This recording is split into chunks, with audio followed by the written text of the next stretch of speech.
Good morning.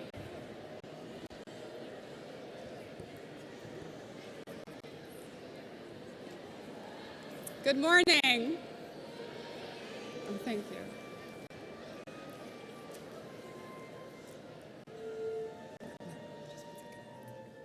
Welcome to our annual Brown County Schools Veterans Day program in the Larry C. Banks Memorial Gymnasium. It is certainly appropriate that we are gathered in the Larry C. Banks Memorial Gymnasium today. We will be talking a lot about Larry C. Banks throughout our program because Larry C. Banks is one of Brown County's greatest heroes. And while we certainly wish that he was joining us today, I am confident that he is here in spirit. Larry C. Banks was born and raised in Brown County. He attended Brown County High School, and he paid the ultimate sacrifice during his service in Vietnam. We will be honoring Larry C. Banks specifically today because just a few days ago, on November the 7th, we marked the anniversary of it being 50 years since his ultimate sacrifice was realized. We will also be honoring all of our veterans who have served the greatest nation in the world. Thank you for joining us this morning. I do hope that you enjoy what promises to be a very special program. At this time, I would invite you all to please stand.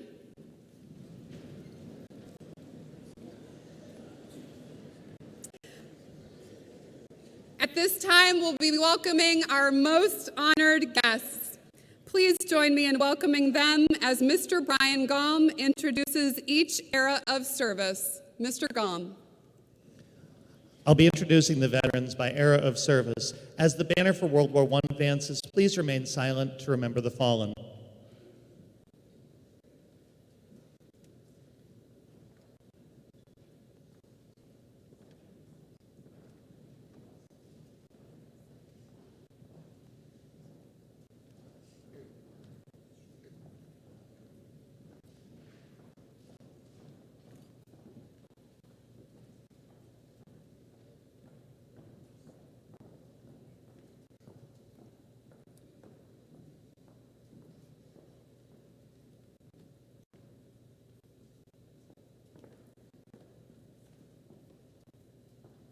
Thank you. And now the veterans of World War II.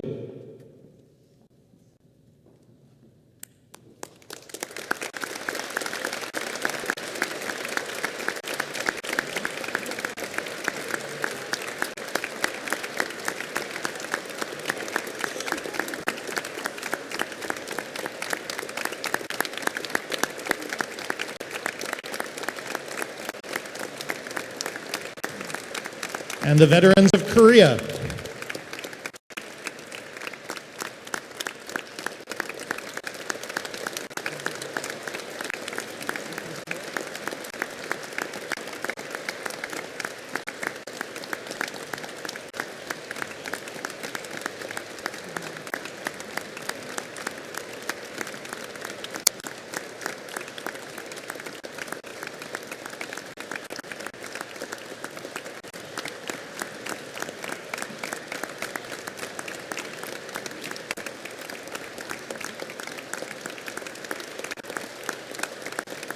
The veterans of Vietnam.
those veterans who served in times of peace,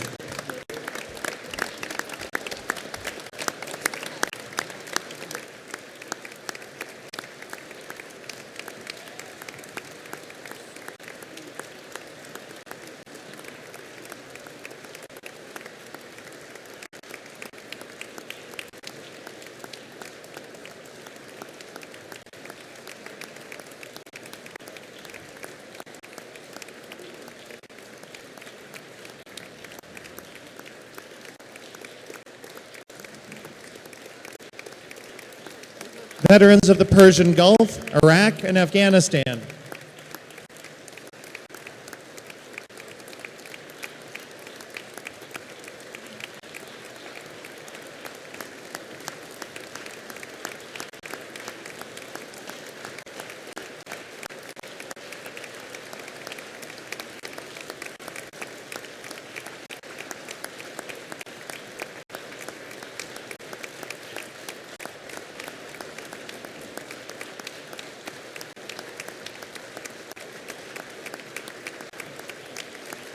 and the members of the Brown County Honor Guard.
Thank you so much for being here.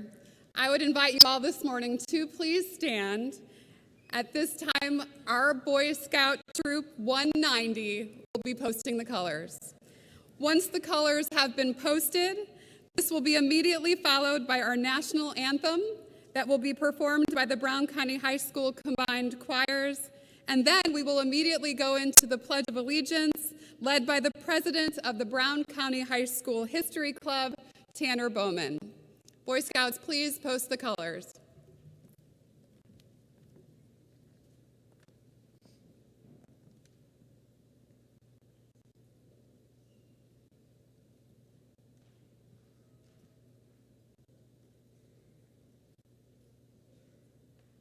Color guard, attention.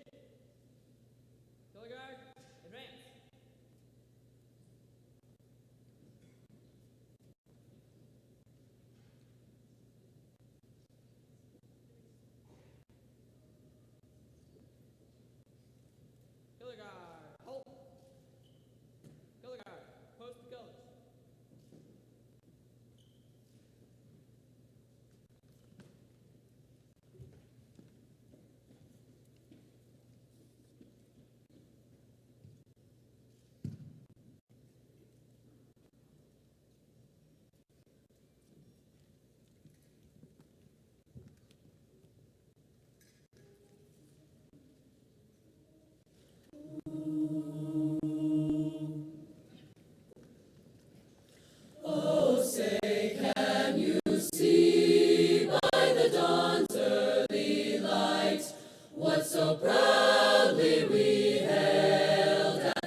Ladies and gentlemen, please remain standing, and if you are able, please rise and join me in saying the Pledge of Allegiance.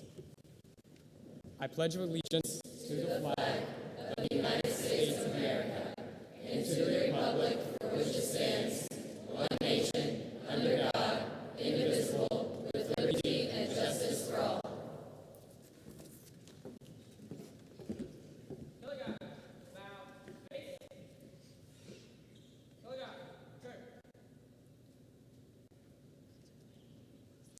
Thank you. You may all be seated.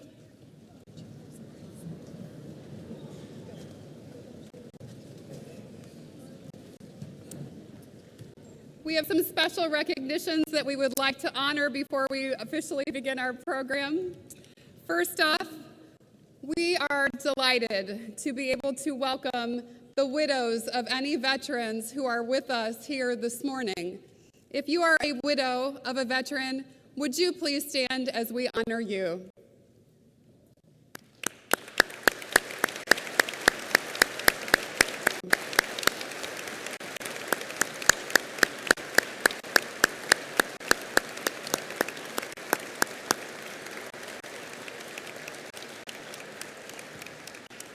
Thank you. I'd also like to recognize some of our visitors and honored guests who are joining us today. I'd like to present our Indiana State Senator and great friend of Brown County, Senator Eric Cook.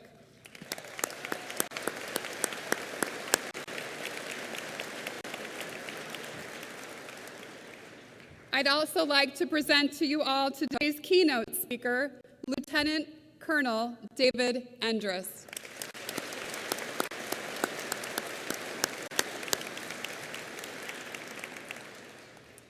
We are blessed to be joined by members of the Indy Honor Flight team this morning. Would you please thank those individuals who are here with us this morning? There we go.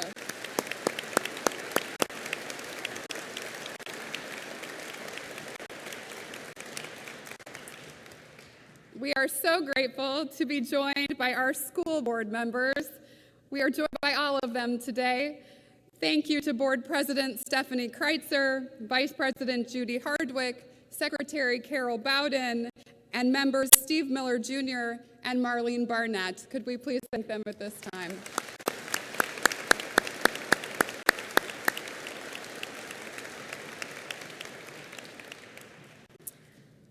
So we are just blessed to have Senator Eric Cook join us today. Senator Cook has been an active supporter of Brown County in general and Brown County schools specifically through his countless efforts of legislative service on our behalf. Senator Cook is a sincere friend of Brown County schools, and we are honored to have him share a few words of encouragement with us today. Senator Cook.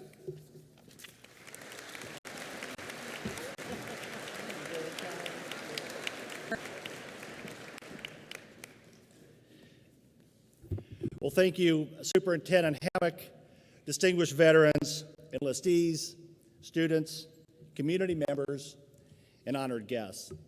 I'm very grateful for the invitation to be with you today, and it's my honor and privilege to serve you in the Indiana Senate. On the 11th hour of the 11th day of the 11th month, in 1918 in France, an armistice, that is, a temporary cessation of hostilities, was declared between the Allied nations and Germany in the First World War, then known as the Great War, the war thought by many to be the war that would end all wars. 1 year later, on the first anniversary of the armistice, President Woodrow Wilson proclaimed the first Armistice Day to honor the service of the troops in World War II. Armistice Day became a federal legal holiday in the United States in 1938, and following World War II and the Korean War in 1954, Armistice Day became known as Veterans Day, a holiday dedicated to all American veterans. So today, across the nation, in schools, churches, community centers, and parks, people are gathering together as we are here this morning in one of our state's most beautiful ceremonies to say thank you to those who served and pay our respects to those who have gone. Veterans Day is a unique holiday in that there is no other group of people who we as a nation pause together and honor in this way. None, no other group, only our nation's veterans. And today, Indiana is home to over 500,000 veterans. To those here today, to those now serving, and to those enlistees about to begin their service, thank you and your families for your service, your sacrifice, and your dedication.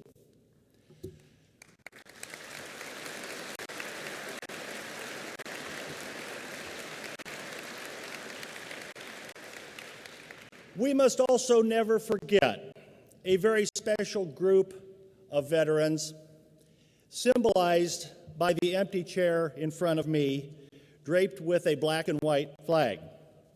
Those Americans still missing and unaccounted for. And a veterans organization based right here in Brown County, Elder Hart, raises awareness that as a nation, we lose over 20 veterans a day to suicide. A reminder that for many, the battle does not end when coming home, nor should our obligation to them. Brown County is a special place. Natural beauty, great schools, wonderful art. And when thinking about that today, I'm reminded of the words of President John Adams.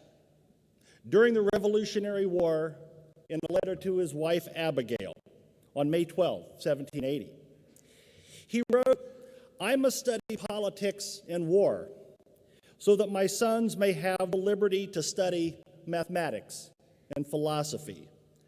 My sons ought to study mathematics and philosophy, geography, natural history, naval architecture, navigation, commerce, and agriculture, in order to give their children a right to study painting, poetry, music, architecture, statuary, tapestry, and porcelain." Brown County has sent many of her sons and daughters to, as John Adams put it, study war. Some never to return to these hills. Fortunately, so many of them are still with us today as friends, as neighbors, and colleagues. They are America's veterans, and they are still the pride of our nation. They fought our wars, defended our shores, and kept us free. May God keep us ever grateful for their service. Thank you. God bless you all, and God bless America. Thank you.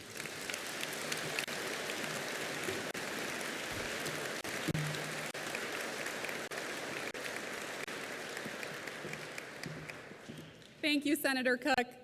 Next, I would like to welcome two members of our local VFW, Post 6195, Don Burden and Bill Hamilton, who will introduce the finalists and the winners of the Voice of Democracy and Patriot's Pen essay contests. After the awards are given, the winner of the Voice of Democracy contest will read his or her essay. Welcome, Mr. Burden and Mr. Hamilton.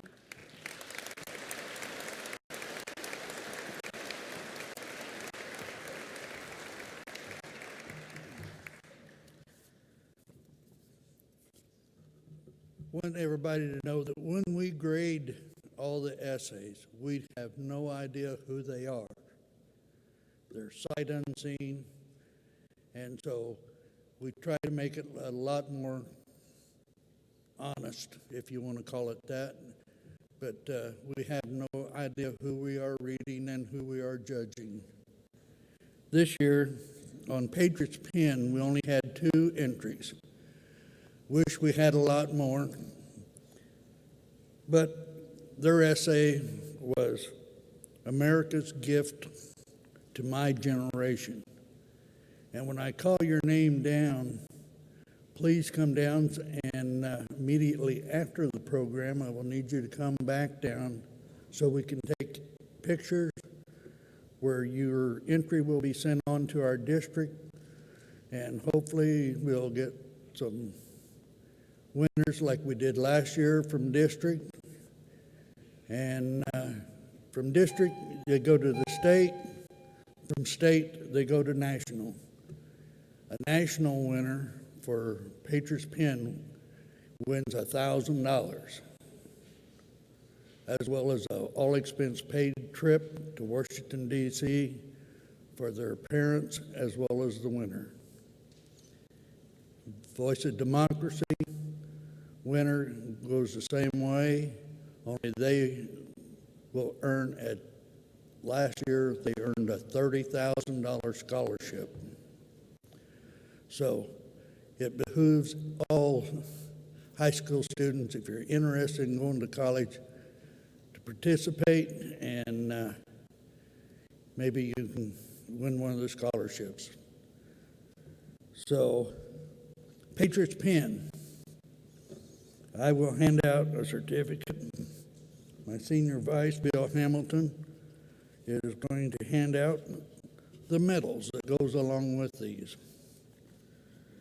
So second place for Patriots Pen is Kylie Berger.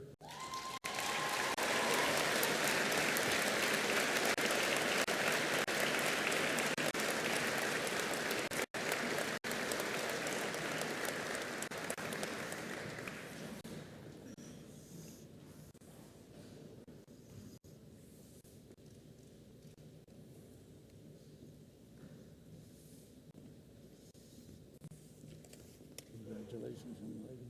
You don't have a medal for you.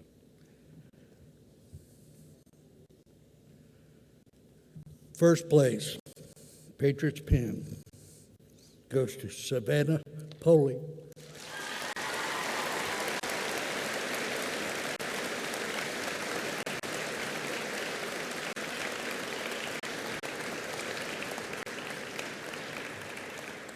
Might also say there was only 1 point difference in their scoring.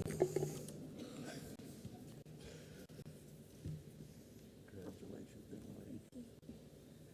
After the program, we can come back and look at the picture. You can go.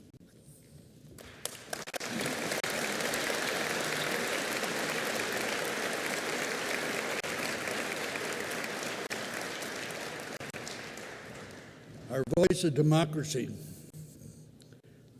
their essay was to be our hope for the future. And some of them were very, very good.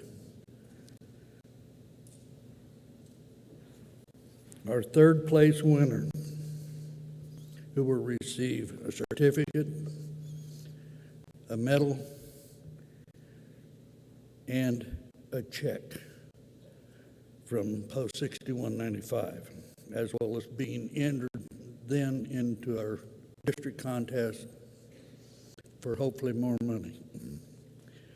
Third place, Delana Rose Hobbs.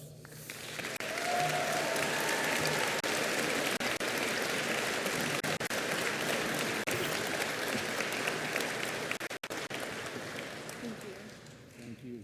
Congratulations.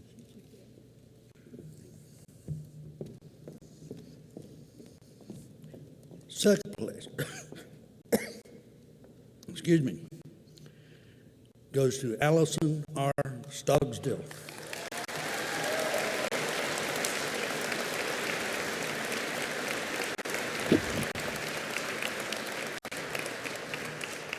Thank you.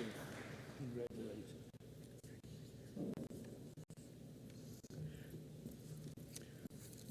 First place.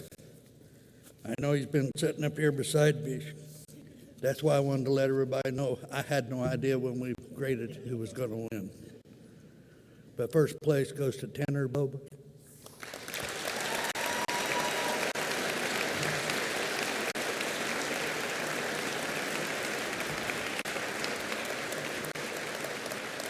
Thank you. Podium is yours, sir.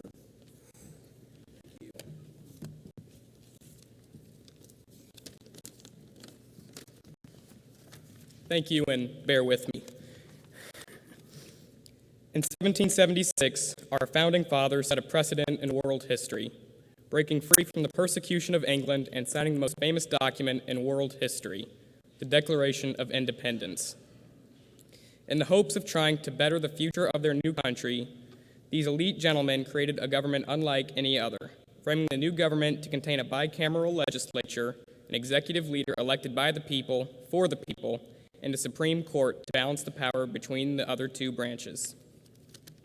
The founders hoped by creating this new democratic republic that their children would be able to grow up in a country equal to his fellow man, to have the opportunities to better themselves, to receive representation for their taxation, and for each man, woman, and child to have the rights to life, liberty, and the pursuit of happiness. 85 years later, an attorney from the state of Illinois was hoping.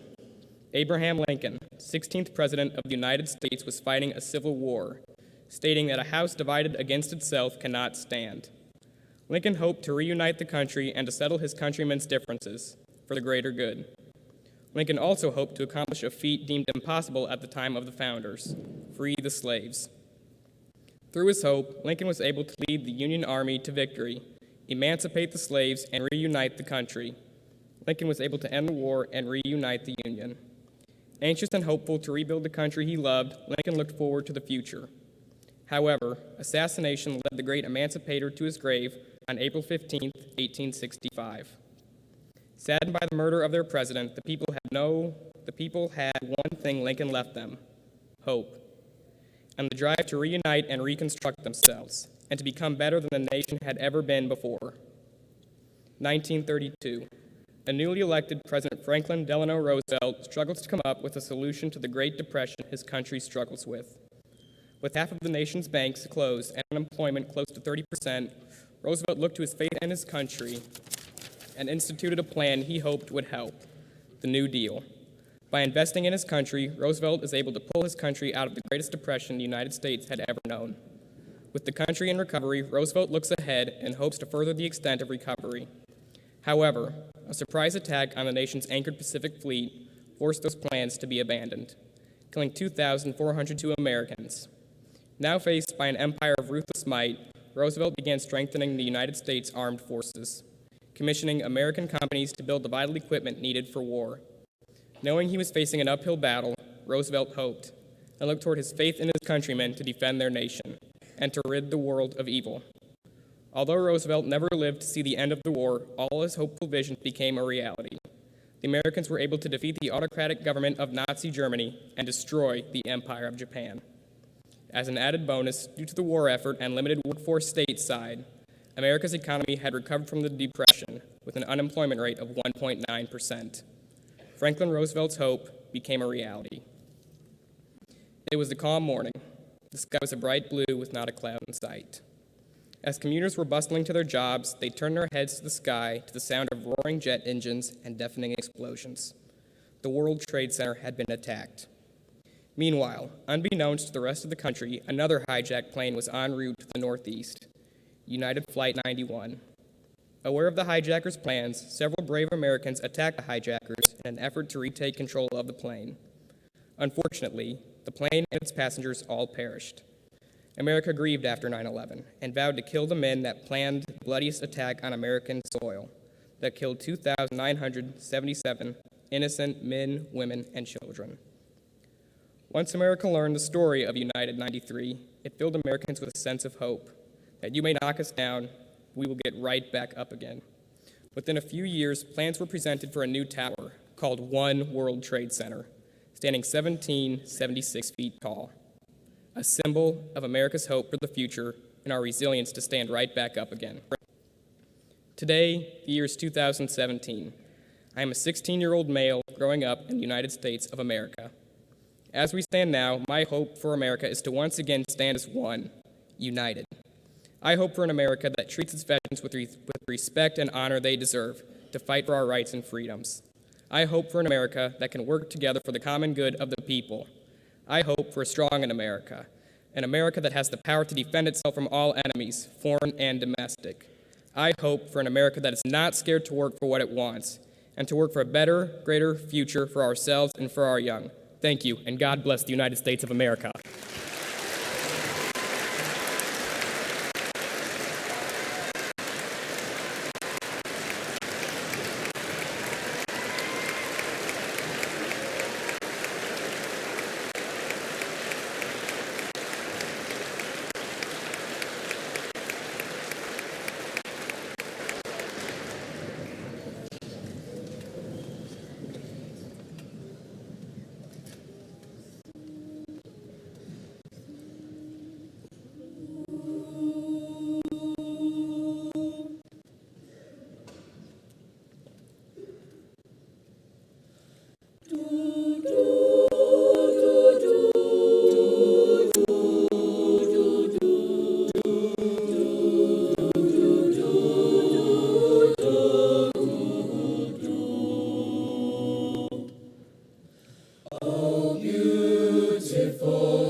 Oh,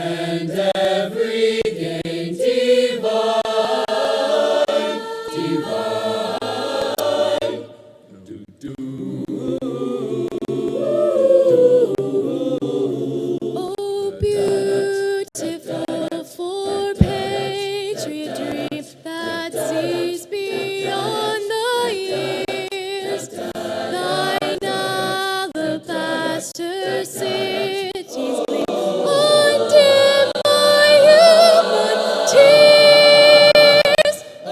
America, America, God shed His grace on thee, and crown thy good with brotherhood, from sea to shining sea.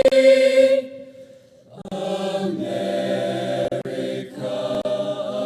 America, God shed His grace on thee.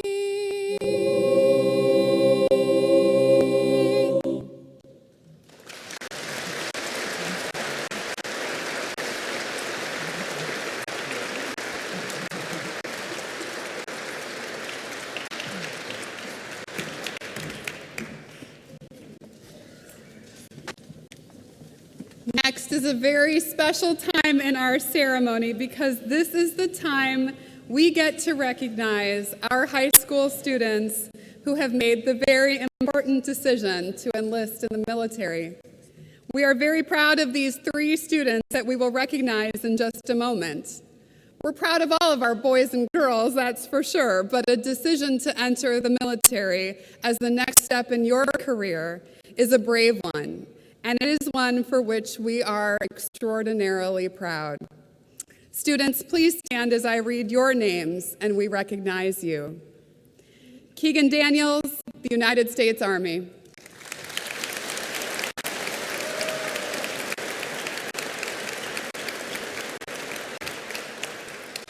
Zachary Kuzma, the United States Army.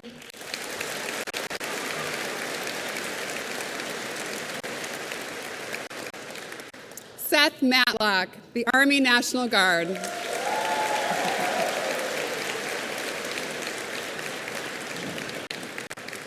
Thank you so much for your service.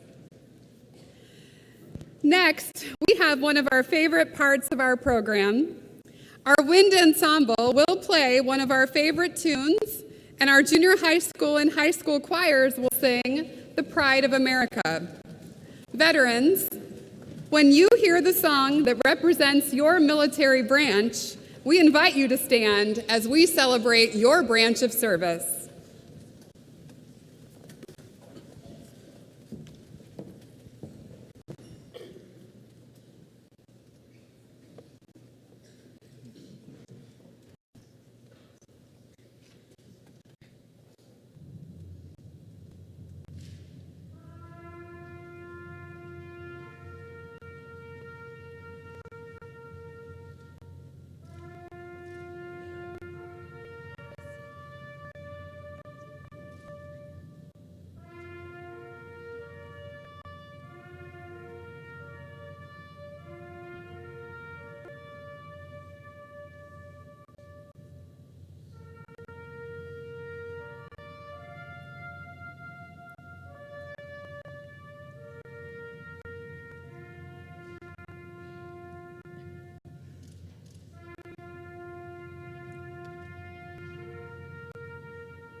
The United States Army. Over hill, over dale, we will hit the dusty trail, and the caissons go rolling along. In and out, hear the shouts, counter march, rounds about, and the caissons go rolling along. Then it's high, high, he in the field artillery. Shout out your numbers loud and strong. For wherever you go, you will always know that the caissons go rolling along. The United States Marines. From the halls of Montezuma to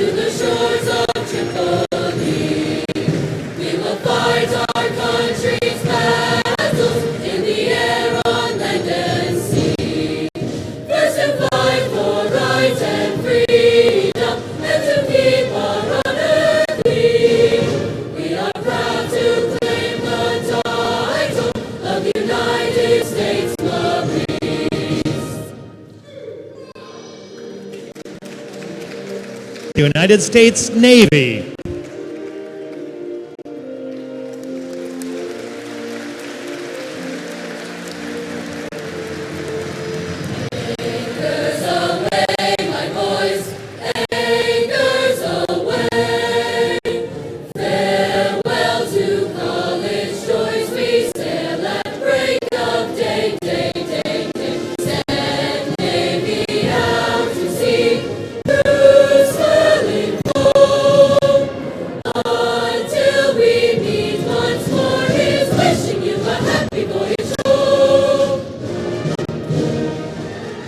The United States Coast Guard.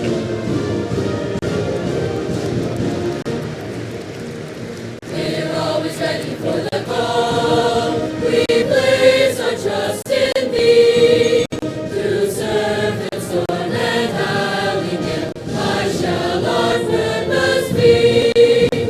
Semper Paratus is our guard, our fame and glory too. To fight, to save, to fight and die. I, Coast Guard, we are for you. The United States Air Force. Off we go into the wild blue yonder, climbing high into the sun. There they come, swimming to meet our thunder. Atta boys, give her the gun. Down they dive, spouting our flame from under. Off on one terrible course. We live in pain, go down in flame. Hey, nothing can stop the U.S. Air Force.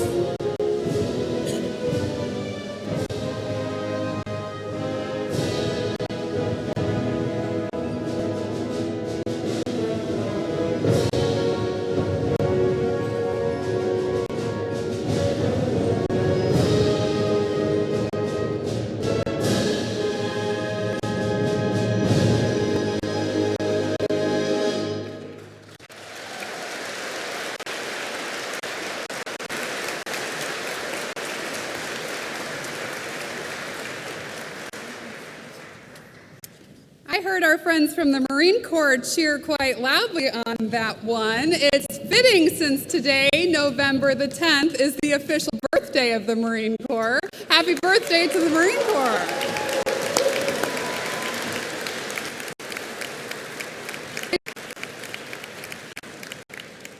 I'd like to take a moment to thank the outstanding musicians who are assisting with our program today. We sincerely appreciate our Brown County High School Wind Ensemble, led by their director, Mr. Matthew Finley, as well as our junior high school choir, led by Ms. Mary Pearson, and our high school choir, led by Ms. Christy Billings. Thank you to these talented students and their directors.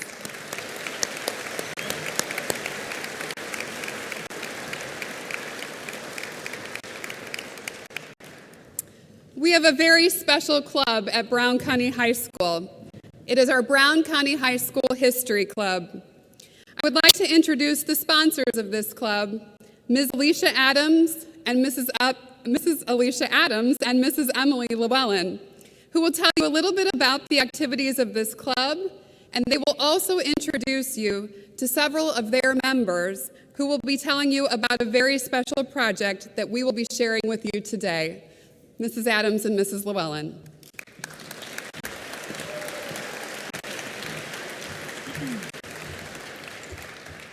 Good morning. My name is Emily Llewellyn, and this is my colleague, Alicia Adams. Last year marked the inaugural year for Brown County High School's History Club, and it's been an exciting year for us. Brown County students met authors at the Indiana Author Fair, visited the Air Force Museum, the Underground Railroad Freedom Center, attended the Ohio Renaissance Festival, and met the First Lady of Indiana, Mrs. Janet Holcomb, to name a few things that we've done. Over this past year, our club members have accomplished quite a bit.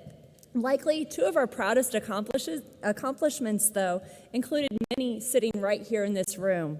1 year ago today, we sat here at this Veterans Ceremony and announced that our club was sponsoring what we called Brown County Jeans for Brown County Vets campaign.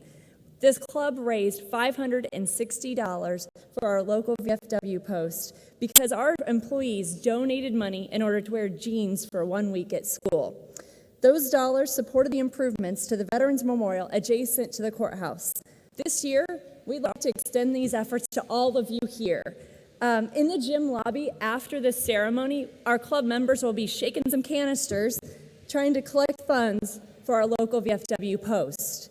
Those funds support our local scholarships and any improvements to veterans memorials or anything else that are supporting our local veterans. 100% of those dollars are going to stay right here in Brown County. So Brown County, let's do our part and let's support those who have sacrificed for our freedoms.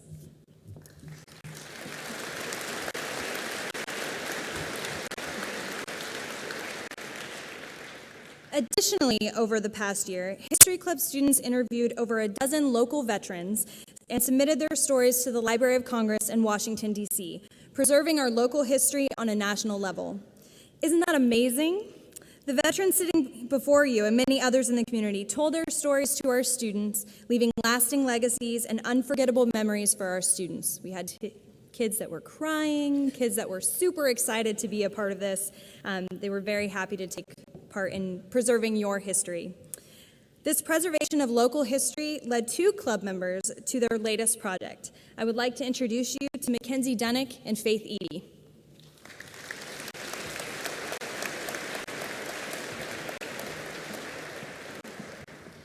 This year marks the 50th anniversary since Larry C. Banks paid the ultimate sacrifice. To commemorate this event, Faith and I were tasked with researching his story and creating a piece that might come close to bringing Larry C. Banks' story to life, and therefore helping us understand who he was and his importance to Brown County's history. So many of us have played volleyball or basketball or even taken a gym class right here in this gym, the Larry C. Banks Memorial Gymnasium. Overall, we think Larry's story could be summarized in a simple phrase. He was just a kid from Brown County, like you and me. Yet, he felt a calling to serve his country.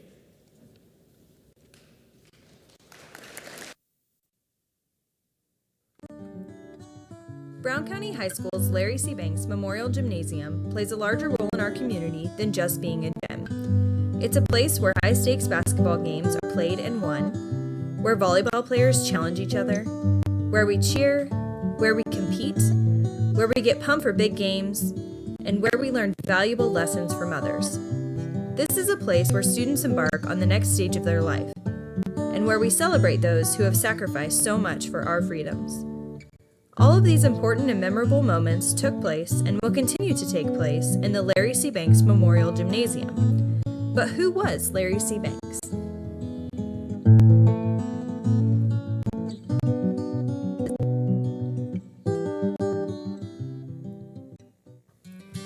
Larry was born on September 21st, 1948 in Brown County, Indiana. He grew up doing the things that kids in Brown County today do, enjoying sports like baseball, as well as hunting and fishing as a teenager. He spent his entire education in Brown County schools and was a member of the first graduating class from Brown County High School in 1966. While in school, he was known as a type of person with whom everyone could get along. He was friendly and a happy kid that everyone liked, including the ladies who found him to be quite handsome. His sister Sandy Summers described him as being a big kidder and someone who made everyone feel important no matter who you were. His uplifting spirit put others at ease. His favorite classes were woodshop and metal shop, where he helped many other students hone their craft and even lobbied the principal to allow girls to enroll in the courses, as they weren't allowed during this time. A mechanically minded student, Larry had natural ability to maintain and rebuild automobiles, which he enjoyed doing with his father, who played a major influence in his life. The Vietnam conflict was an ongoing war taking place 8,566 miles from Brown County, Indiana, on the other side of the world. Larry believed strongly in the ideals of the United States and was a true patriot, which is why he did not hesitate to join the effort when it came time for the United States to enter this conflict. Larry's father volunteered in World War II and was enlisted in the 26th Infantry, known as the Blue Spaders, inspiring Larry to volunteer in the same division in the conflict of his generation. Larry left for Vietnam the day before his 19th birthday. After only 28 days in Vietnam, Larry was killed in an ambush while on patrol in a rubber tree plantation that was located northwest of Saigon. During this patrol, Private First Class Banks was with a machine gunner and an assistant machine gunner carrying extra ammunition. When the machine gunner was taken out, Larry and a fellow soldier, John Young, did not hesitate to act. With no regard for their personal safety, they stayed out in the open and picked up the gun, continuing to fire at the enemy, allowing their fellow squad members to escape, and melting the barrel out of the gun before being overrun. Both men were killed during this battle and were posthumously awarded the Bronze Star for Valor for their efforts. As Larry's award of the Bronze Star Medal statement reads, his bold initiative and dauntless courage significantly contributed to the withdrawal of the other members of his squad. First Class Banks' outstanding display of aggressiveness, devotion to duty, and personal bravery is in keeping with the finest traditions of the military service and reflects great credit upon himself. Although Larry's service was cut short, the war continued until 1973 when American troops were withdrawn. Larry was the only soldier from Brown County to perish in the conflict. In 1994, Larry's high school classmates, Michael O'Hara, Gus Schroeder, George Miller, and Lee Maggard, submitted a proposal with the support of the community to name the gymnasium in Larry's honor. The gym was dedicated on Veterans Day of the same year. In another effort to memorialize Larry and other Brown County veterans, it was decided that every year the flags in Nashville would be lowered to half-mast from November 7th until November 11th, each day commemorating one of the 5 major conflicts of the 20th century. Larry C. Banks' legacy extends not only to the gymnasium at Brown County High School, but also to the Larry C. Banks Scholarship Fund. The scholarship funds Brown County graduates going into vocational training, as that is likely what Larry would have done. Students who receive the scholarship pursue careers as dental hygienists, veterinary assistants, diesel mechanics, and more. To this day, a little more than $20,000 has been awarded to over 17 individuals. 50 years ago, Larry Banks bravely paid the ultimate sacrifice. Larry was not a celebrity, he wasn't anyone famous, he was just a boy from Brown County. Yet he died defending our country and upholding the beliefs of democracy and patriotism. Today, his memory lives on every day as students enter Brown County High School's gymnasium. It will continue to live on long after current students graduate, pursue their dreams, and fulfill their life goals. As long as the Larry C. Banks Memorial Gymnasium stands, so too will Larry's legacy, because as someone once said, no one is ever really dead until they are forgotten.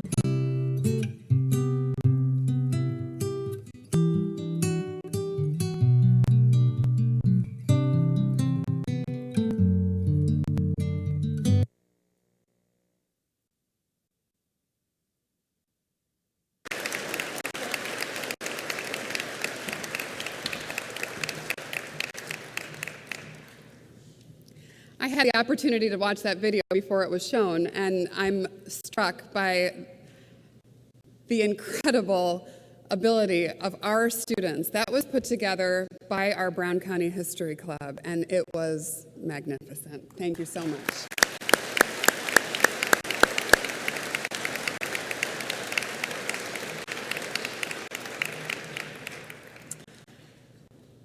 In continuing with our 50th commemoration of the ultimate sacrifice of Larry C. Banks, I'd like to ask Mr. Michael O'Hara to please come up to the stage. Mr. Killinger, could you help me out?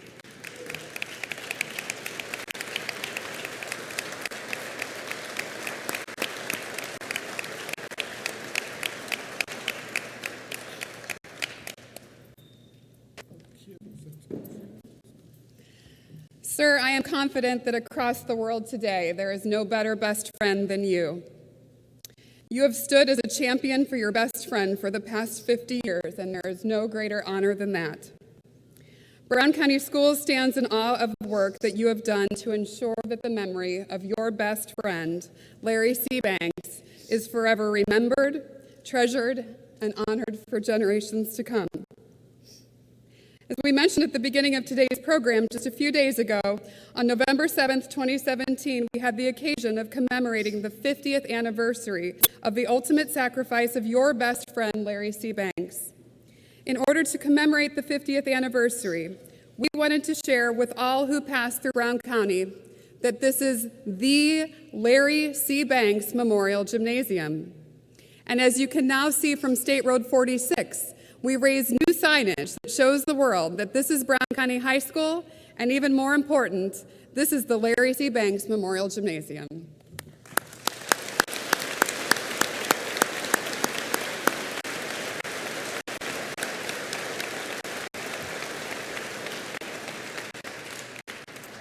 Mr. O'Hara, you have ensured through countless actions that Larry's name is never forgotten.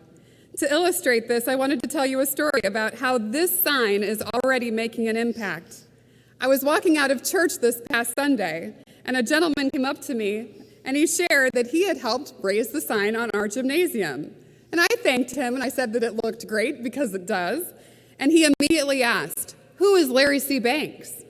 And I was then able to tell him Larry's story. We have so many folks who pass through our community who will be asking the very same question, and we will be ready with an answer. Mr. O'Hara, we hope you enjoy that sign that will now face State Road 46 well into the future. As well, Mr. Killinger has something to give you right now to remember the 50th commemoration with us today.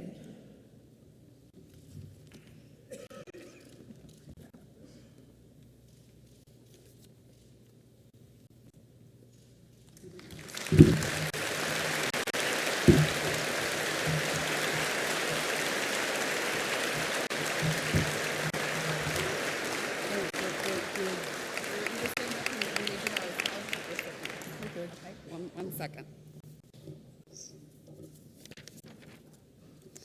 We have another gift of remembrance this morning. We're joined this morning by two very special guests. Larry C. Banks had 3 sisters, and we are blessed to be joined by 2 this morning, Mrs. Sandra Summers and Mrs. Linda Pantoja. Ladies, do you mind to join us up on stage? Please welcome them. Yep, we're going to make you do this.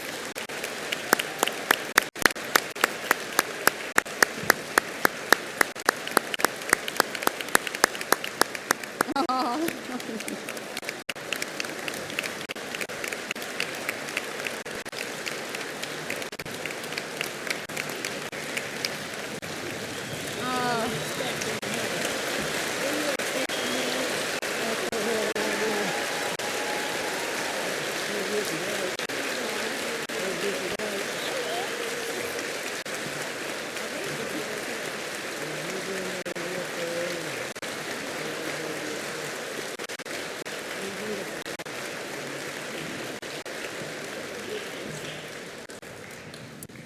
As well, I would like to ask 2 Brown County High School students, Emma Summers and Riley Arnholt, who are also family members of Larry C. Banks, to come up to the stage to help us make this special presentation.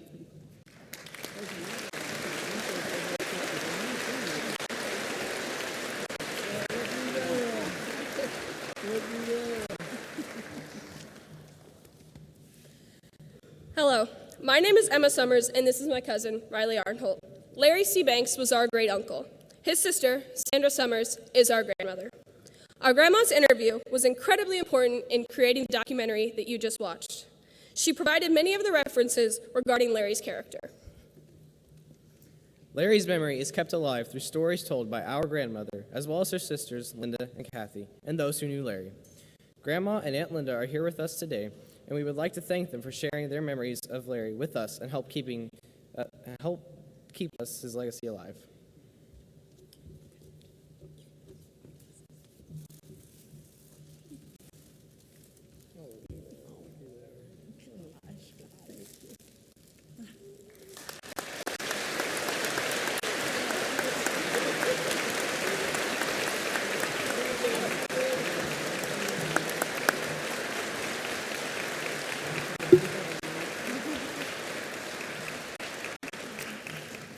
Now, we aren't done with you guys yet. One last thing, very important piece to this celebration.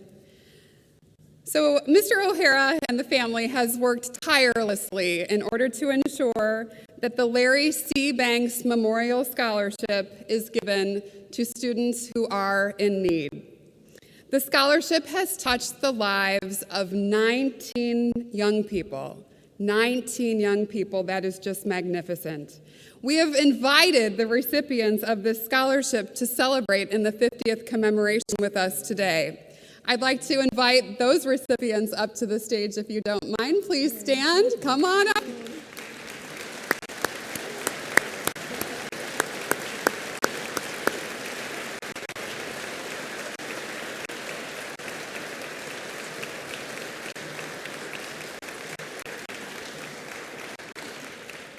Friends, these young people have been blessed because of the scholarship in Larry's name. Congratulations.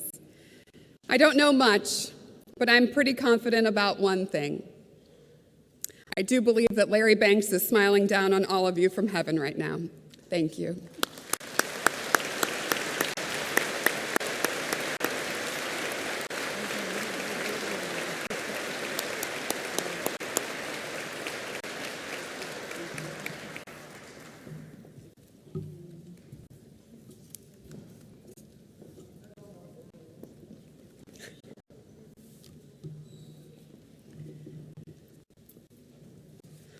So every year we are honored to be joined by a veteran who has served our country and is willing to share with us some of his or her testimony. Today we will be hearing from our keynote speaker, Lieutenant Colonel Dave Endress. Lieutenant Colonel David J. Endress entered service with the United States Army in 1985 as a private with Echo Company 10th Engineers in Kittingen, Germany. I hope I said that right. He joined the Indiana Army National Guard in 1995. He attended OCS Officer Candidate School and was commissioned in 1996 as a field artillery officer. He holds a baccalaureate degree in telecommunications from Indiana University. His military institutional training includes Officer Candidate School, Field Artillery Officer Basic Course, Field Artillery Officer Advanced Course, and Command and General Staff Officer Course.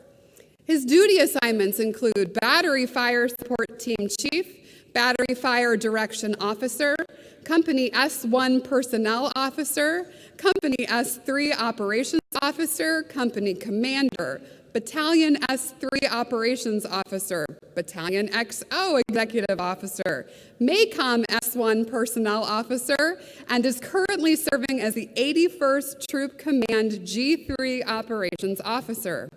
His overseas assignment was as the Operations Officer for the 219th ADT in Afghanistan. Lieutenant Colonel Endress has been awarded numerous awards to include the Bronze Star, Meritorious Service Medal 3D Award, Army Commendation Medal 4th Award, Army Achievement Medal 2D Award, and the Combat Action Badge, to name a few. Lieutenant Colonel Endress and his wife Lucy reside in Franklin, Indiana. They have 3 children, Grace, William, Philip, and 1 granddaughter, Heidi. Please join me in welcoming Lieutenant Colonel Endress.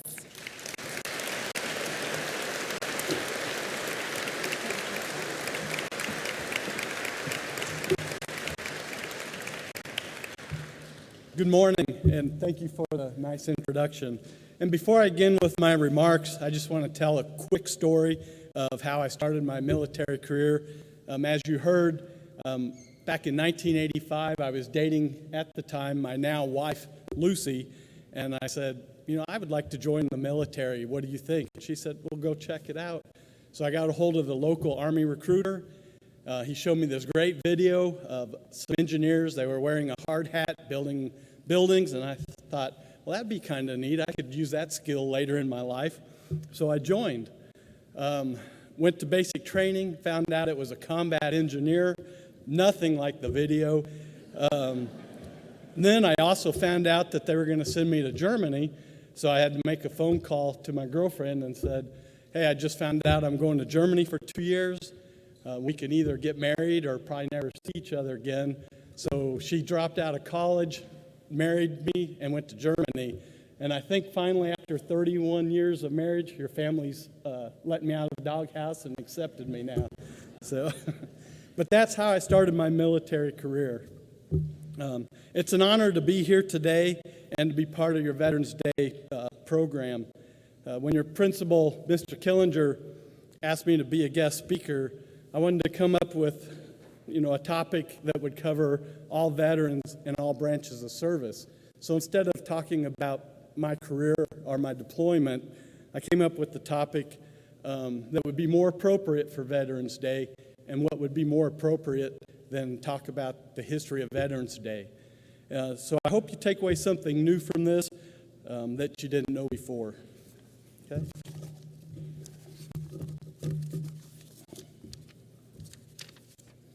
So who is a veteran? Veterans are people who served in the military, the U.S. Army, the Army, Navy, Air Force, Marines, and Coast Guard during times of war and peace. So how did Veterans Day originate?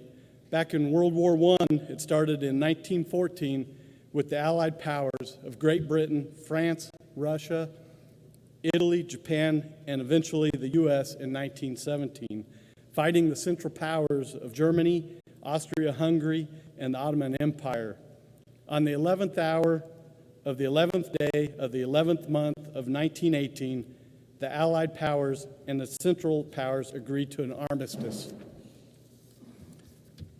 World War I is known as the Great War for its devastation and the massive loss of lives. It lasted from 1914 to 1919.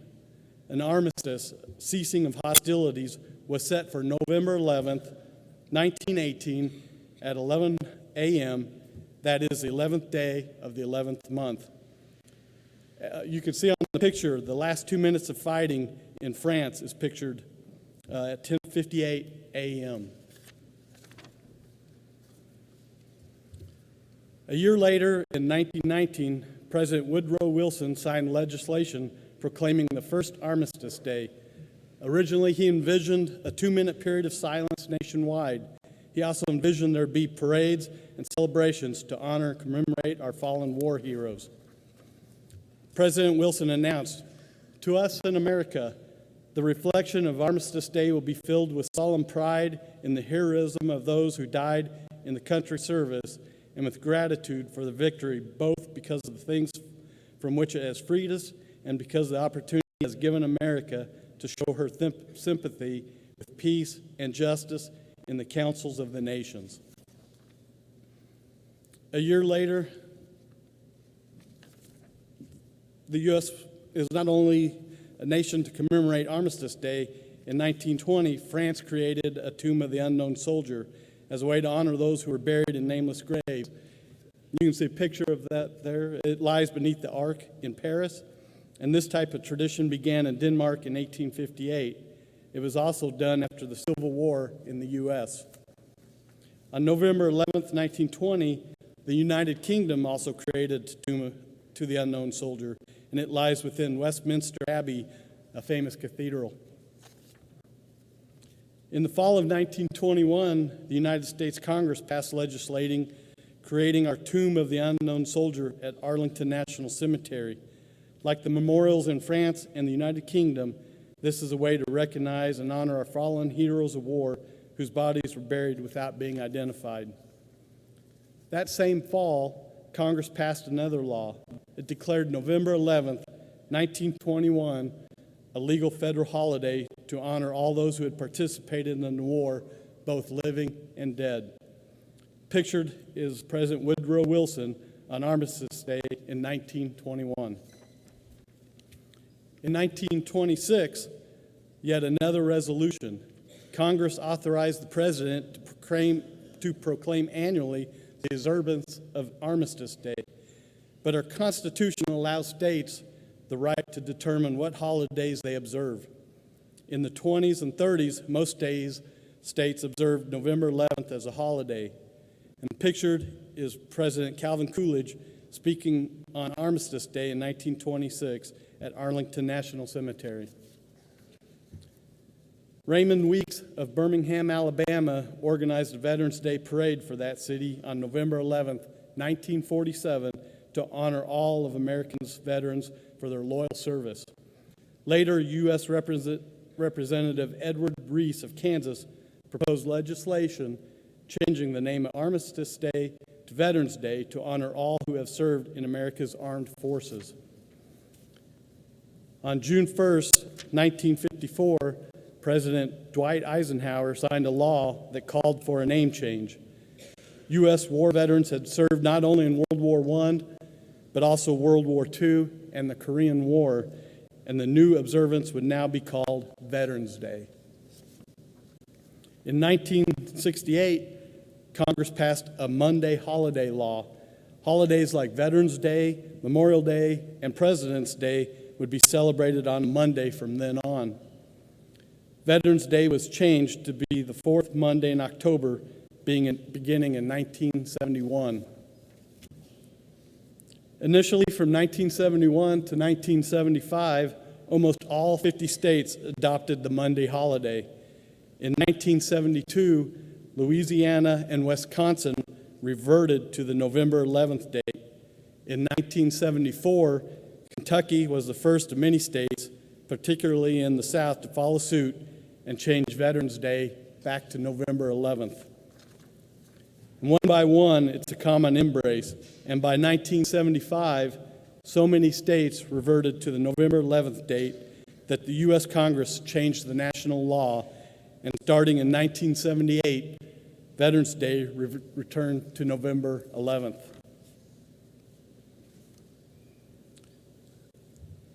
Up pictured now are just America's foreign wars, World War I, World War II, the Korean War, Vietnam War, the Gulf War, and the war on terrorism.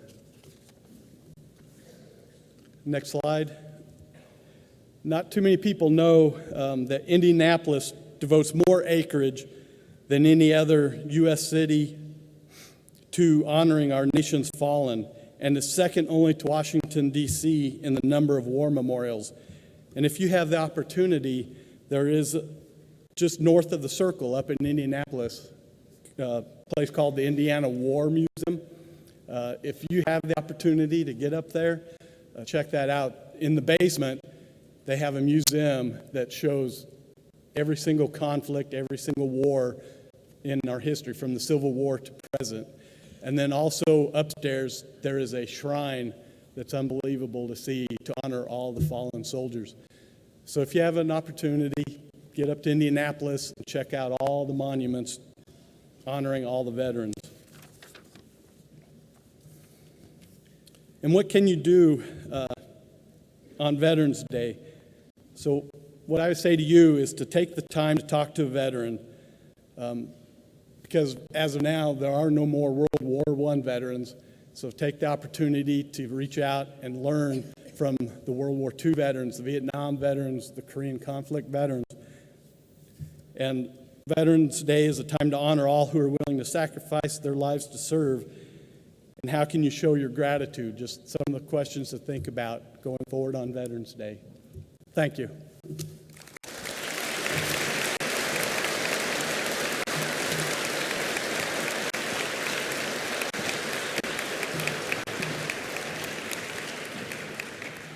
Thank you so much, Lieutenant Colonel Endres. Great history lesson. As one of our final presentations, our History Club has been working together to find a way to show our veterans in a tangible way how thankful we are for your service. Several representatives from the History Club would like to make a presentation to you at this time. I'd like to introduce Kara Adams, Delaney Hobbs, Ashley Masteller, and Chloe Robison.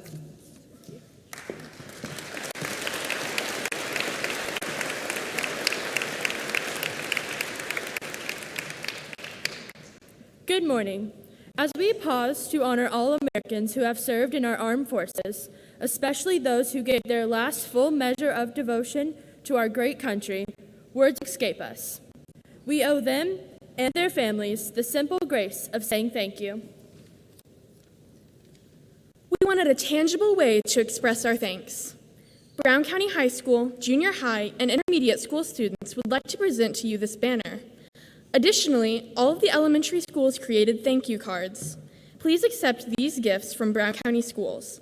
Although these are small gifts of gratitude, they represent our appreciation for your service and your sacrifice.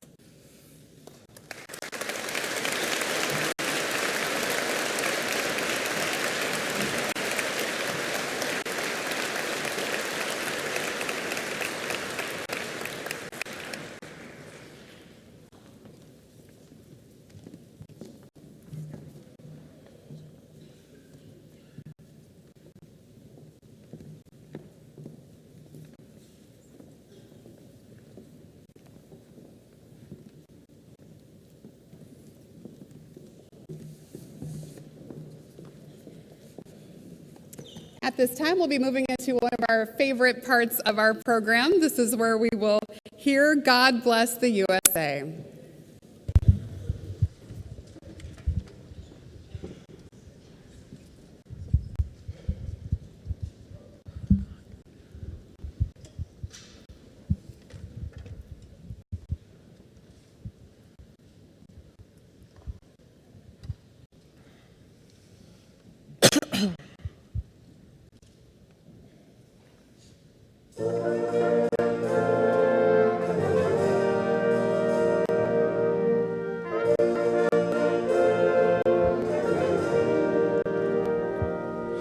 If tomorrow all the things were gone I'd worked for all my life, and I had to start again with just my children and my wife, I thank my lucky stars to be living here today, 'cause the flag still stands for freedom and they can't take that away. And I'm proud to be an American, where at least I know I'm free. And I won't forget the man who died, who gave that right to me. And I'll gladly stand up next to you and defend her still today, 'cause there ain't no doubt I love this land. God bless the USA.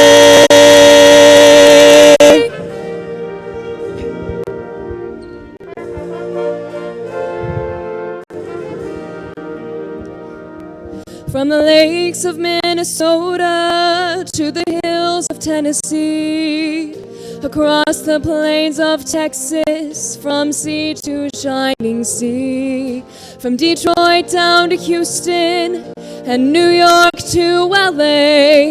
Well, there's pride in every American heart, and it's time we stand to say. And I'm proud to be an American, where at least I know I'm free. And I won't forget the man who died, who gave that right to me. And I'll gladly stand up next to you and defend her still today, 'cause there ain't no doubt I love this land. God bless the USA. And I'm proud to be an American, where at least I know I'm free. And I won't forget the man who died, who gave that right to me. And I'll gladly stand up next to you and defend her still today, 'cause there ain't no doubt I love this land. God bless the USA.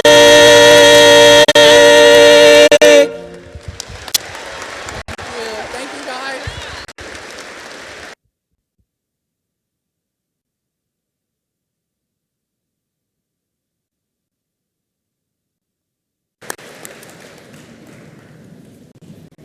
That was outstanding. Thank you so much. Veterans, we hope that we communicated to you today how grateful we are for your service and how much we love you. I came across a prayer that seemed like a fitting way to close out our program today. It's called the Soldier's Prayer, and it's by John E. Kleeman. Dear Lord, please bless our soldiers, protectors of our land, servants called to battle when our country takes a stand. Please give them strength and courage and hearts that will forgive, with peace and understanding in a world for all to live. Our country's prayers are with them no matter where they roam. Please listen when they're lonely and return them safely home. God bless you all. God bless the United States of America.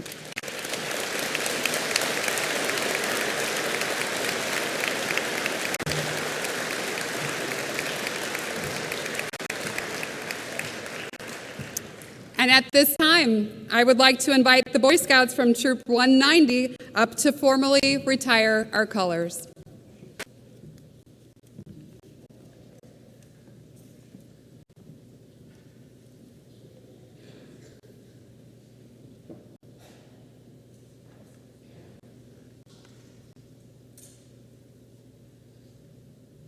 Y'all Attention. Color guard, advance.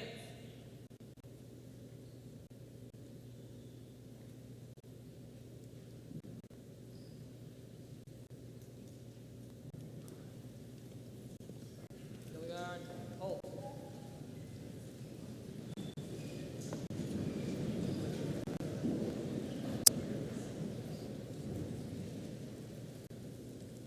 Color guard, retire the colors.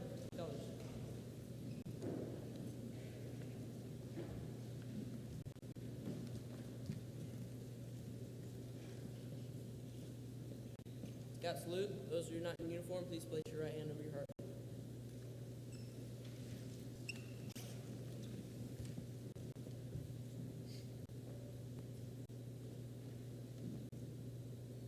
Color guard. Out. Face. Color guard. Return.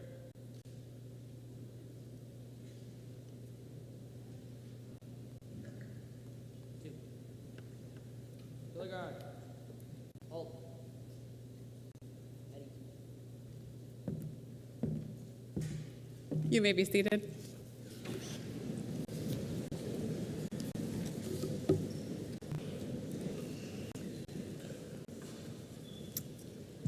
Boys and girls, I would like to take a moment to thank all of you. Your behavior today has been absolutely outstanding.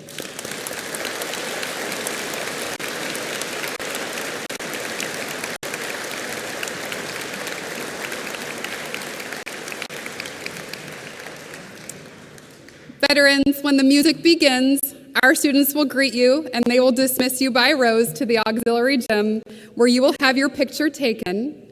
All veterans, widows, and your families are all invited to stay for a luncheon provided by Brown County Schools, which will take place in the auxiliary gymnasium.